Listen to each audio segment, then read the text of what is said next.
Hi there, and welcome back to the Delivered Podcast. I'm your host, Athena Estelle, and I'm so glad that you've joined us this week. I am having a blast from the past guest with us today.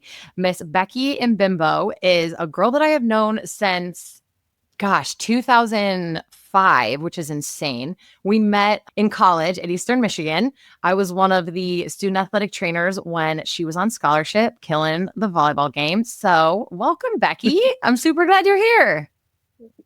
Thank you so much for having me. It was such an exciting connection when we first, reached out to each other. And when you're like, "Do you remember me?" I was like, "Of course I remember you." So this is awesome. This was really great. It's always funny with the college era, just because, my God, I can't believe it's been so long. Like 20 years is scary. Old. Yes, like, how are we that old? But then, just like, I don't know, you meet a lot of people. So it's like, I don't know if you remember me, but yes, it was a cool moment for me because I was like, oh, good. Because I've had the opposite where they're like, no, actually, how did we meet? And I'm like, oh, okay, so sorry. Oh my goodness. Yeah, it's interesting. So we really connected and we've talked a lot pre-recording just about different postpartum struggles and pregnancy and life. So I'll just let you introduce yourself if you want to lay the groundwork for the always busy mom, and then tell us a little bit about your kids. Yes. So I am Becky Imbimbo, as you had mentioned. I grew up in Michigan and I went to Eastern Michigan, played Division I college volleyball, and now I live in Connecticut with my amazing husband and our two kids, Olivia and Leo. We also have two dogs. My one dog is 15. He's been with me since basically right after college. Crazy. And I started the Always Busy Mama jewelry business right after I had my daughter Olivia during my postpartum journey. And what I really wanted it to be is just it was a creative outlet for me during that time in my life. And now I feel good about empowering other women and giving them strength through the meaningful jewelry that I have. And then Olivia and Leo, a little bit about them. Olivia was born during the pandemic in 2020. She just started kindergarten. She is my Spitfire, sassy. She is everything about me that I can't stand, but she is everything about me that I love in the same breath.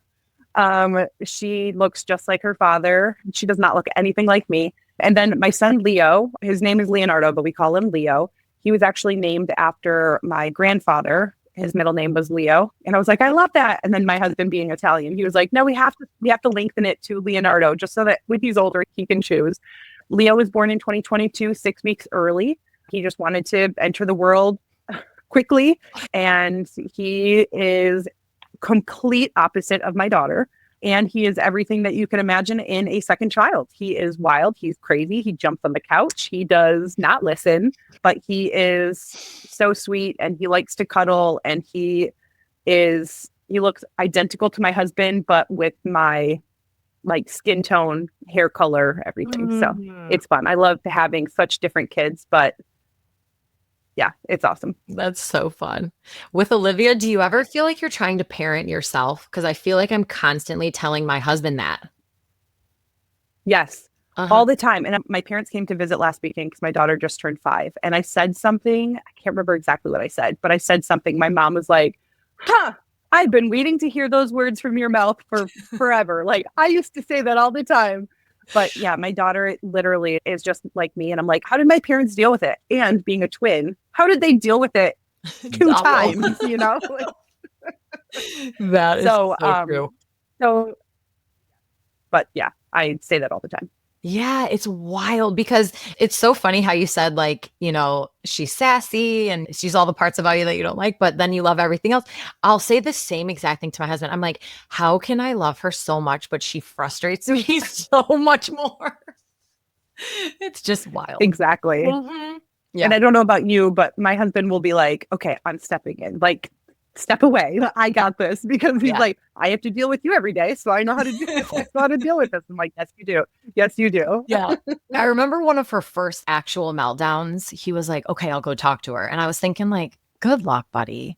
And I kid you not, calm, no tears, silence. And I was like, did he put tape on her mouth? Like what? And I looked up and she comes down the stairs like ding, ding, ding. I was like, you doing better? She's like, yeah, Daddy, talk to me.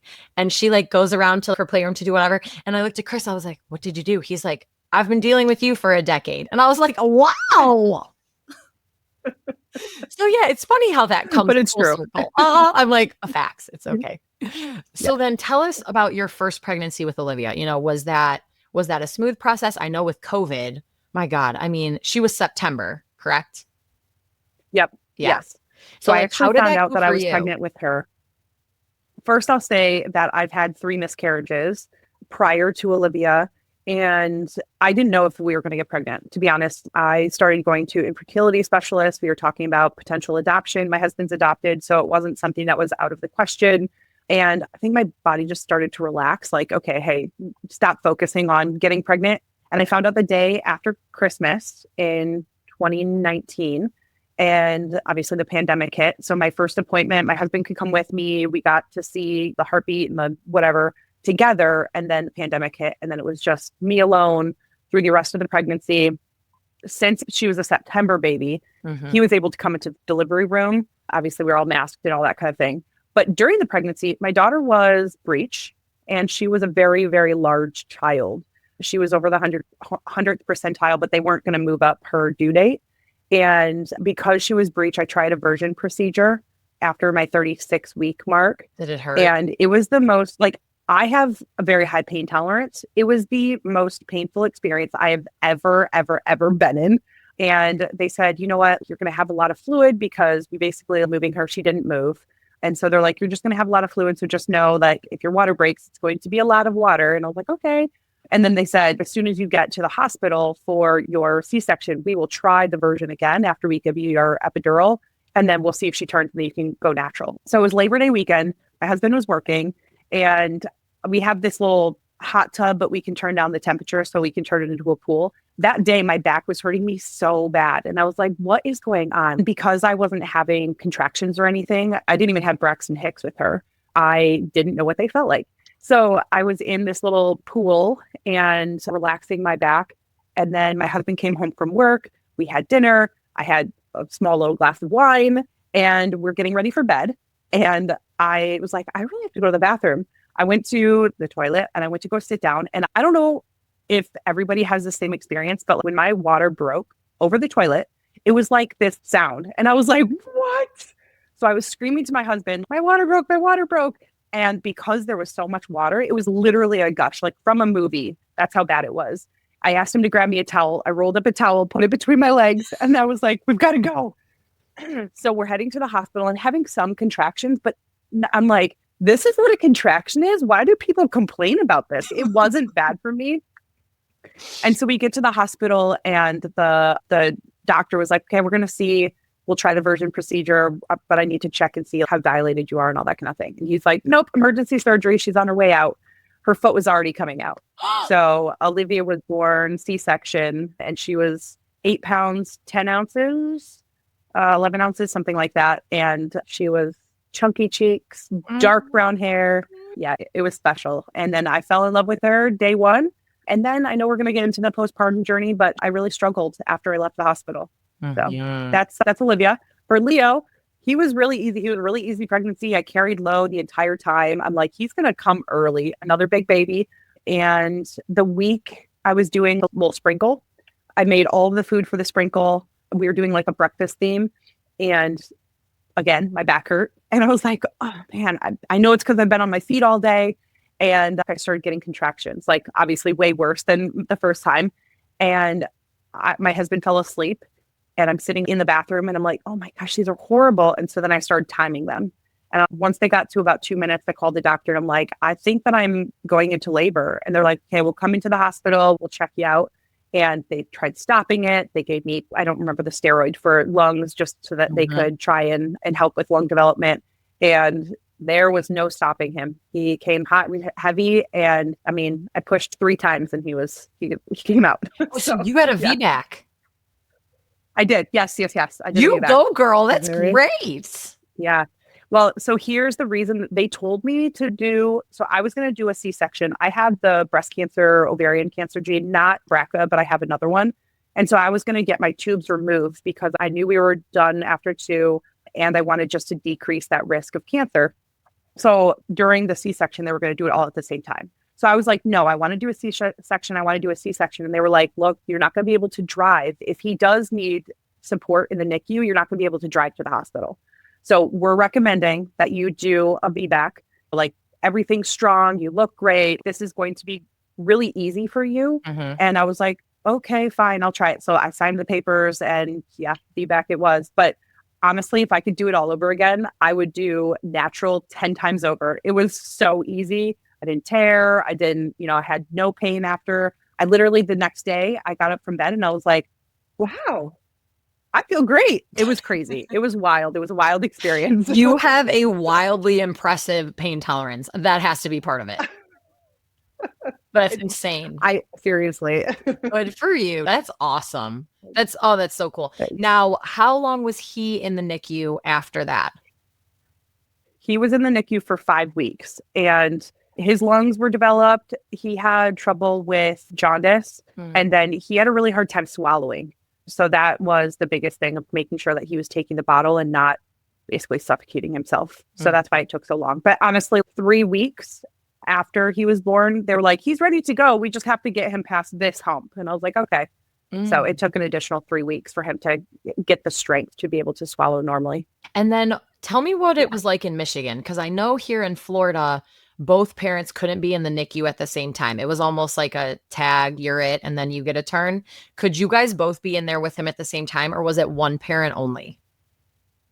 So we're in Connecticut and you're fine. The whole Michigan thing.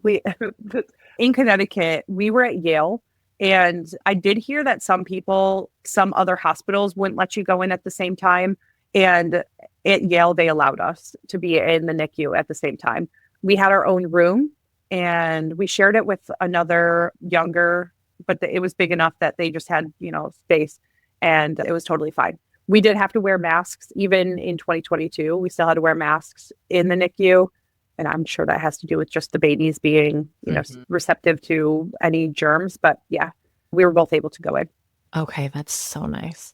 So other than the masks and obviously the limited people, the first time around with Olivia with COVID, how was it also being in Connecticut, being that all your people are in Michigan? That had to make it so much harder with COVID. It did. And honestly, I think that's what stemmed the postpartum depression for me, was not having that support system. My husband can't remember how much time he took off. I think it was 3 weeks. And so having him home was amazing. My husband's a corrections officer, so when he goes to work, it's double shifts. But it was really hard. And even FaceTiming was difficult because they wanted so bad to be there with me or see Olivia, me, Lorenzo, whatever, mostly the baby. And it kind of made you feel even guiltier after you'd have conversations, because you'd feel like, I wish they were here too, and it would make it 10 times worse. We are the only ones here in Connecticut of our family. My family's in Michigan. My husband's family is in Florida. So yeah, it is really difficult just being just us. Mm-hmm. Yeah, it's hard when you don't have that village. And obviously having your first child is hard enough. And then throw a pandemic on it. Yeah, it's wild. I feel like it really stretches I don't know. I always knew I could handle a lot, I guess. But I feel like going through that, you're like, wow, we got this. We did it, But still, it was not fun. No. Nope. And I know you get it. You were earlier in the year, so I'm sure it was way worse for you. It was not good. But I mean, your COVID baby also was June. Your first. Oh, yes. Mm-hmm. And your first, right? Mm-hmm. Yeah. So for me, I didn't know any different. I didn't know what the experience was like. So it was also my second time around. It was so much easier because my husband could be there for all the appointments if he had bandwidth to be there.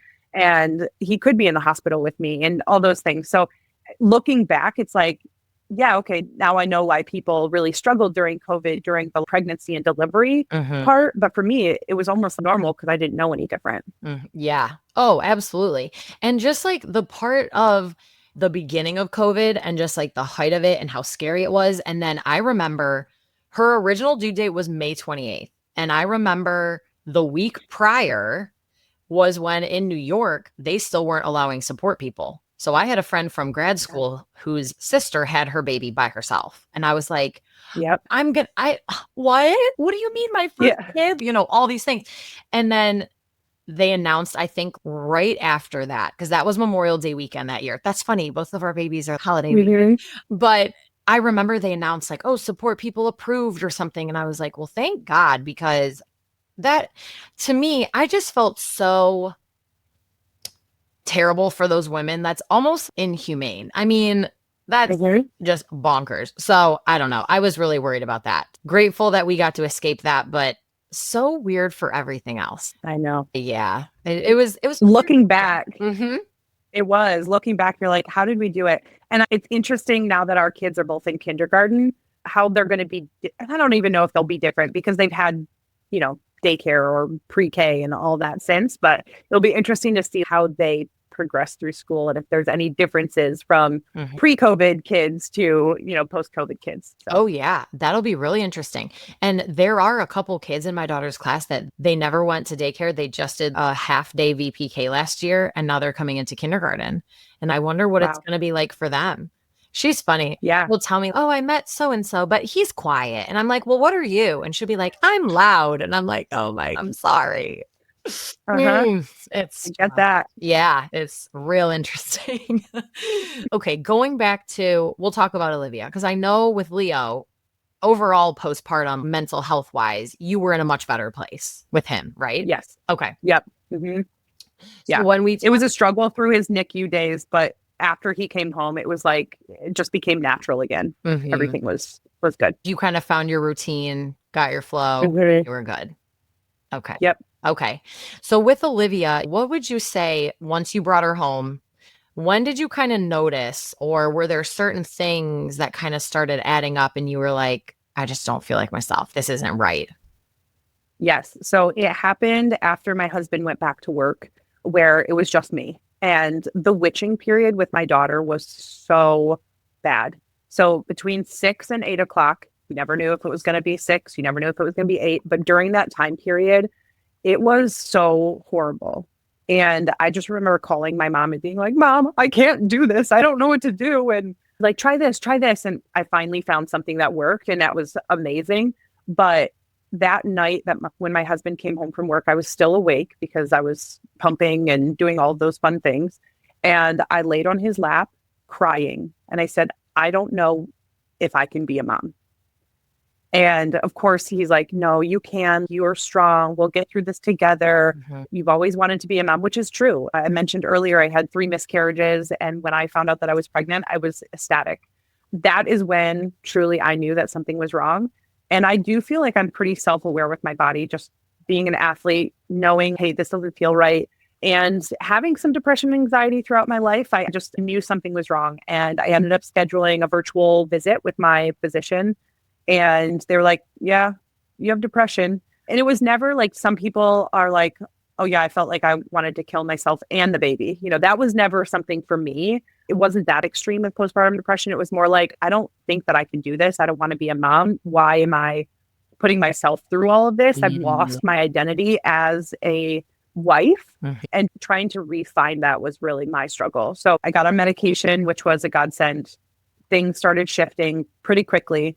And my doctor wanted me to do therapy as well. Mhm. So I was doing some therapy and I remember it to this day. And I can't remember the name of my therapist, but I can remember the conversation being on screen, what they looked like, and basically saying, you need to find something that brings you joy and not away from your husband, away from your kids. And they said, color in a coloring book. I still have coloring books in my basement from when they were like, color in a coloring book or, find something that you can do with your hands because it will make your brain kind of think outside of just regular life. And I tried knitting, I tried macrame, I have cross stitch. There was a whole bunch of things that I tried. Nothing was sticking.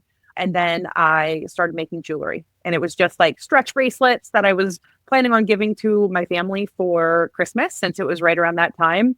And that's kind of where the Always Busy Mama business started. Mhm. So it was because of postpartum. It was because of my therapist and the creative outlet. And truly, it still brings me so much joy today.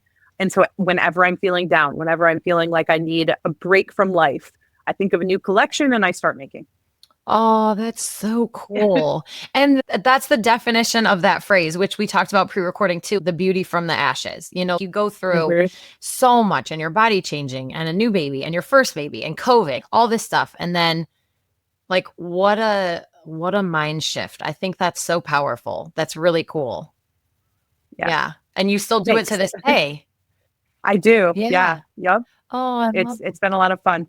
That's so cool. I love that so much. Now, for you, would you say, and it's probably hard to differentiate, but was it a combination of the medication and the therapy that you kind of just felt being able to talk to someone, but then also feeling the effects of the medication? It kind of went hand in hand as far as your healing?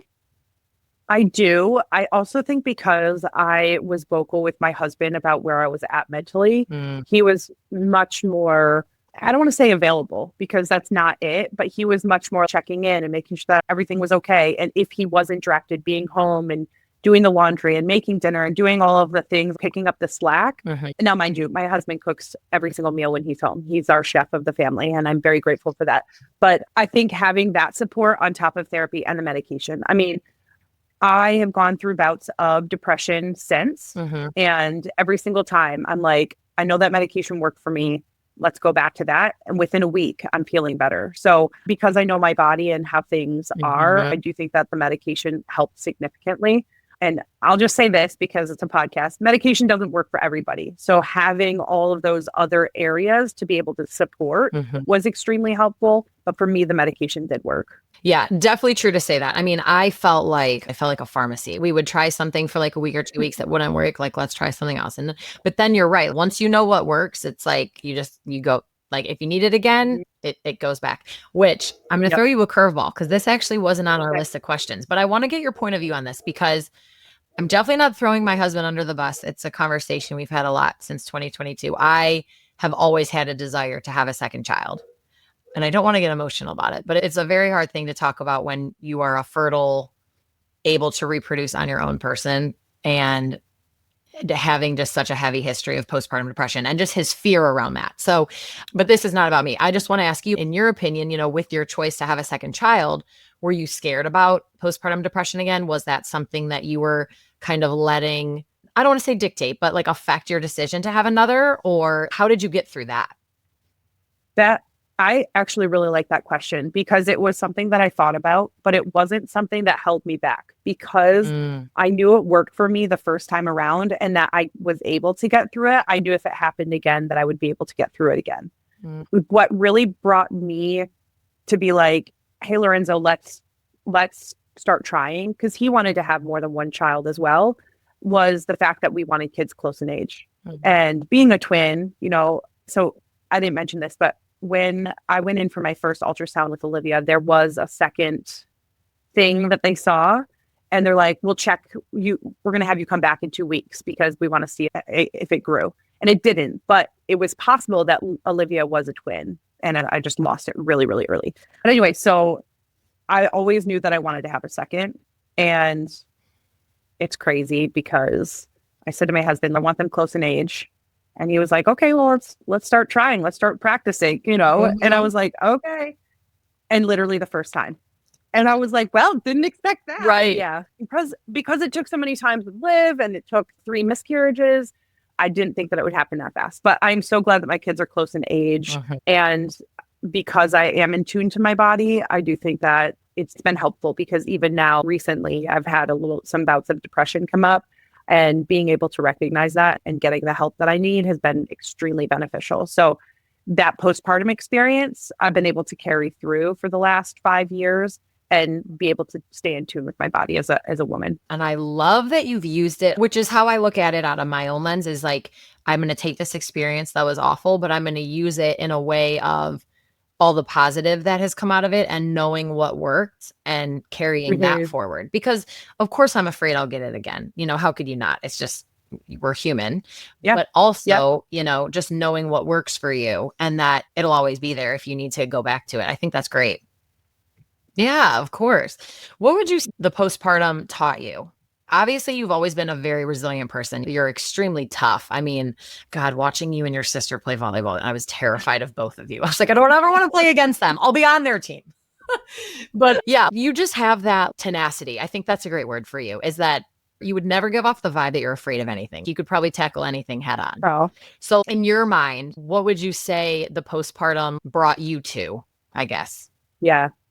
One, thank you for saying all those kind things. It actually brings a little bit of emotion to my throat and my eyes. Shut um, up. to be, yeah, no, and here's why. It taught me a lot. And it taught me that everything can turn into something great. You know, I don't know when this is going to be posted, but hopefully after this is announced, but I'm going to be exited from the corporate job that I have at the end of November. And so I keep talking to my husband, what am I going to do? Do I just apply for jobs? The job market sucks right now. So I've been building out a consulting business, and I'm going to go head first into operations consulting because that's what my corporate job is. And so I really try to make the best out of every horrible situation, because this situation that I'm in with work, it was completely out of the blue. It was not something that I expected. And I think that if and when consulting takes off for me, it's going to be best for me. It's going to be best for my family. I'll be able to be more present with my kids because I can set my own schedule, all those things. So having a husband that's so supportive in everything and anything I do, I know has made a huge difference. But that resilience that you mentioned truly is something that I'm very thankful for that I have, whether it's a crappy situation or an amazing situation that I'm making better. Mm. Thank you. Thank Thank you for saying all those things. Oh my gosh, of course. And thank you for sharing that. That's really hard. Has that been causing you to struggle a little bit? Yes. Yeah, it Yeah. has been, which is why I mentioned recently Yeah. things have picked up. But I'm staying positive. I have a really good foundation of colleagues and former clients that I've worked with who are like, you got to do this. You're going to be great. This is something that you need to do. So, Oh. that imposter syndrome always comes forward, but then you have those people who are your biggest cheerleaders cheering you on. Oh, that's really cool. Well, I think that, take advantage of that opportunity. And if you have those people that have seen your work ethic, I think that's great. Thank you. Thanks. I Yeah. appreciate it. Oh, definitely. What would you say to postpartum moms that are going through first time childbirth, if they're concerned about postpartum depression, if they start to feel any type of signs, what would you encourage them with? Yeah, I would start journaling and just noting that you wanted to become a mom. What are the things that brought you joy? What do you like about the pregnancy? What are things you don't like about the pregnancy? Just so that when you're in those potential depressed states, you can look back and realize, why did I do this? And who did I do this for? It's never going to be for your family or for your husband. It's going to be for yourself, or at least I hope it's not for your family or for your husband, but it's for yourself. Like, you made the decision that you wanted to become a mom, and just recognizing that. Another tip that I would give is just like, being a mom is amazing. There's so many ups, there's so many downs, but the one thing that I will say to people is motherhood journey is different. So don't compare yourself to somebody else's journey, Mm-hmm. and give yourself grace, because you're not going to know what you need to do every single time. And as much as I want to say that research and books and all of that's going to tell you exactly what you need to do, it doesn't. It will give you tips and tricks here and there, but no book is going to be this is what everything is in a pregnancy. So those would be my tips to moms that are struggling, that may be thinking that they could get postpartum depression. Mm-hmm. I love that. I definitely think just having the awareness of it. I remember when we did, it was kind of like a pseudo information thing at the hospital, because there wasn't a tour. It was just a come sit in a classroom Yeah. 8 feet apart, but don't see anything type situation. Don't open your mouth. Yes. And I remember there was a chapter on postpartum depression. And I vividly remember I leaned over at Chris and I was like, I would never get this. I'm like the happiest person ever. And then when my world was shifted, I remember just saying to him, could this be postpartum depression? And he's like, I think it is. And so it's good to have that awareness. It's even better doing something about it, but it's good advice to be aware of. Would you say, with your experience, that you having that recognition, but also anytime you feel off, don't be afraid of saying something or bringing it up or getting it checked? Because I know with postpartum depression, and I know others who have gone through it, mine wasn't as bad, but I know people who let it go too long and it got so bad. We see stories all over the news, right? Oh, she had postpartum depression, and that's why she don't want to be negative, but she killed her entire family, Real life, those kinds of yeah. things. So don't let it go too long. Right. Because don't be ashamed. It's not something to be ashamed of. No. And I know that mental health in today's day and age is like, oh, well, they have mental health issues, or, oh, they have depression. It shouldn't be that negative connotation. No. Connection, Well, and I whatever mean, the word is. that's the main reason why the fact that I have a podcast is very funny because I was very against it. But I kept saying to Chris when I was sick, I was like, I just need more resources. I need to know that I'm not alone, especially during COVID when you're already on lockdown, everyone's through a screen. What is going on in the world? And I mean, you probably know this, and I'm sure you're the same exact way. There is some postpartum support out there, but it is very, as I like to say, crunchy granola, where you're going to feel your feelings and, give yourself grace. And those things are very true. But I feel like with our doer attitude, I need a list. I need a plan. I need something that I can mentally, tangibly hold on to. Hold on to. Yes. Yep. And I wasn't getting it. And so I totally agree with you. It is so much of a normal thing that the stigma around it, it's got to go. Yeah. There are too many still, even with all the extra resources now, Postpartum Support International, the podcast, a lot of hospitals now have postpartum support groups. And even with that, I mean, I had people reach out to me about a young mom at the hospital 6 months ago. She took her life. She was 22. So it's just, goodness gracious. yeah. So it's just like, sadly, it's still happening and it's very sad, but you know what? It's very real. So I totally agree with you. Speak up, say something. And like you said, there's a whole spectrum. I think for me, it was more so like, I just didn't want to live. I didn't necessarily want to end my life, not till things got, you said, way too worse. I should have addressed it sooner, but just I don't want to shower. I don't want to get ready. I don't want to put makeup on. I don't want to, do all these basic daily things. And then when you realize what is going on with me, this is not me. When you realize that you're having that moment, whether it's, I don't want to talk to my friends. I don't want to text people back. I don't want to, whatever you enjoy, if that's being stripped from you mentally, then yeah, it's time. You got to say something. Mm-hmm. Agreed. Yeah. What's something you would say to the support person, whether it's a spouse, a partner? What's something that you would encourage them with that either worked really well for you or something that you've heard just based on your experience? When I saw this question, I was so excited to answer it. I mentioned this before, but my husband's amazing. He's truly my foundation. He is the best partner, husband, father that I could ever have asked for. He can't read my mind. And I think by me speaking up and just saying like, hey, I need some help. I need you to help me with this or that was huge. The other thing that I'll say is, so I'm previously married. Back in my previous marriage, when we were going through some marriage counseling, the therapist had recommended that we read the 5 Love Language book. And I don't know if you've read it, but I highly recommend any person who's married read that book and find out what your significant other's love language is. By my husband knowing what my love languages were, he was able to support me in a way that I didn't know I needed, but he was able to be there for what I needed in that moment. So my love languages are physical touch and words of affirmation. And I swear to you, every single day was like, you're a good mom. Don't get in your head. You're a good mom. You can do this. And just the constant affirmations of something that I needed to hear. Now, he is not the same love languages as me. So that as a partner, it was difficult for him to be able to, it didn't come natural to him, I should say. It didn't come natural to him to be like, hey, babe, you got this. I'm your biggest cheerleader. But he did. And so those are my 2 tips. And Gary Chapman, I think, is a great writer. So little plug for him on the 5 Love Language book. Yeah, I'll definitely link it below. I think it's absolutely helpful to do that. We did that early on in our marriage, and it was just so interesting because I don't know if you remember the test that you take, which tells you the things, but so many times I was like, but I like A and B. I want A. And he's like, no, it's one or the other. And I was like, one or the other. fine. Which one's more? Yes. But yeah, no, it's great. And it's funny because I feel like a lot of times we'll talk about this in our small group at church or just in life, I don't feel like a lot of spouses have the same love language. It's funny that you say yours are opposite. Ours are completely opposite. And then I have other friends. So I'm always just like, God's got a plan and he is so funny. Yeah. And it's also funny too, because I always revert to my love languages with my husband.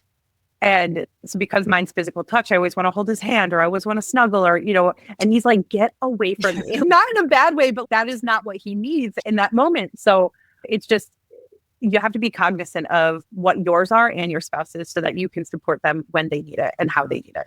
Yeah. I'm so glad that you brought that up. That's so true. Oh, Yeah. that's great. Were there any resources that helped you when you were going through it? Other than, I know you had a really good psychologist and your primary doctor that you were doing, but was there anything else that kind of helped you spear on your healing? No, there really wasn't, to be honest with you. I mean, other than my creative outlet, there wasn't anything else that I had. No, I did go to school for nursing and I had to change my major my last year because of volleyball. But I just remember the one class, and I don't even remember what hall it was in, but it was like the life cycle of a woman, or just an adult in general. So I kind of used that knowledge to help me through the times. But I didn't feel like there were any resources. Like you were saying, there weren't many resources to look at. And even today, like I'm trying to find a partner in the postpartum world that brings postpartum depression and creativity together, because I want to be able to give portions of my profit to support, because that's what helped me. And there's not many out there. So yeah, I didn't have too much of that, to be honest with you. No, same. And that's how all this started, is I kept saying to Chris, like, I have to do something with my story. Like, no, like, what are we doing with this? How could we go through this and do nothing? And I remember, because I journal a lot. I always have. I have so many journals. You should see the college journals. Well, I'm sure they're great. I won't bring them in here, but they're pretty fun for a Friday night.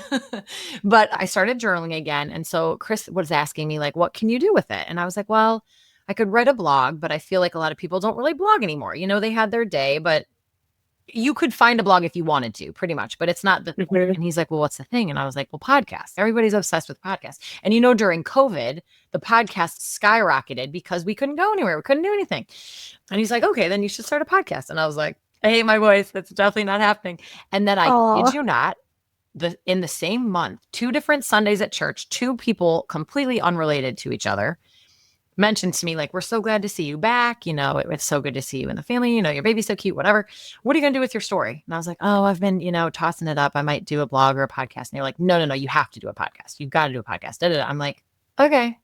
And then I would say to Chris, did you say something to so-and-so? And he's like, no, I wouldn't, why? And I was like, oh, they brought it up. And he's like, that's weird. And then 2 weeks later, one of our pastors, who's really close to us, he comes up to me. He's like, hey, girl. He's like, I've been thinking about you. You need to start a podcast. And I was like, did my husband talk to you? Like, it's fate. It's fate. Yeah. So I was just like, telling you that you need to do something. So, and the thing is, it's like, this is really, it's a passion project. I love it. I am happy to interview and just spread the awareness of postpartum depression. Because like I said, it's not talked about enough. It's not given the space that it's needed. It's not recognized or addressed. So I think it's really cool that you got to be part of it.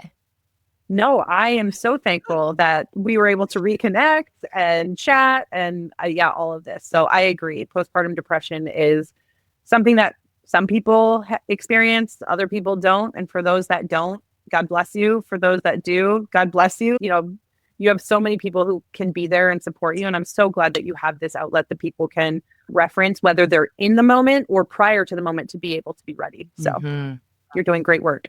Oh, thank you. That's so nice. Yeah. Okay, now we have to close with my favorite question, which is, if you had to give your postpartum experience with Olivia one word or phrase just to kind of encapsulate how either it challenged you or helped you grow, what would you choose? I'm going to say transformative. And the reason I say that is because I was able to start thinking about things differently. And I hate to go back to my business every single time, but if it wasn't for postpartum, I wouldn't be in the position I am today with this amazing state recognized business. And not only that, but my daughter's joining in on it with me. She has her own line. She's making jewelry with me. And so because of her and the postpartum journey, I now have something great. And I get to share it with the one who basically brought the postpartum on. So it's been a great transformative journey. That is so definition of beauty from ashes. That's the coolest thing. But I am going to pull an audible, which I never do, but I need to know now. How did you choose the name, The Always Busy Mom?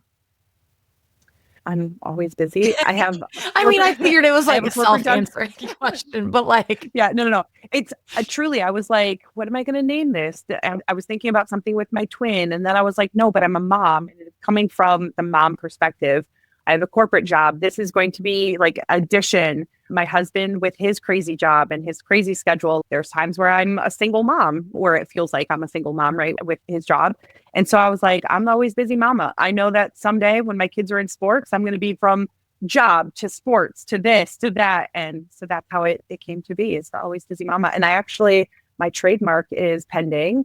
I have 30 days and I'll be registered with the always busy mama. that's so I'm prom exciting. Thank you, Congratulations. thanks.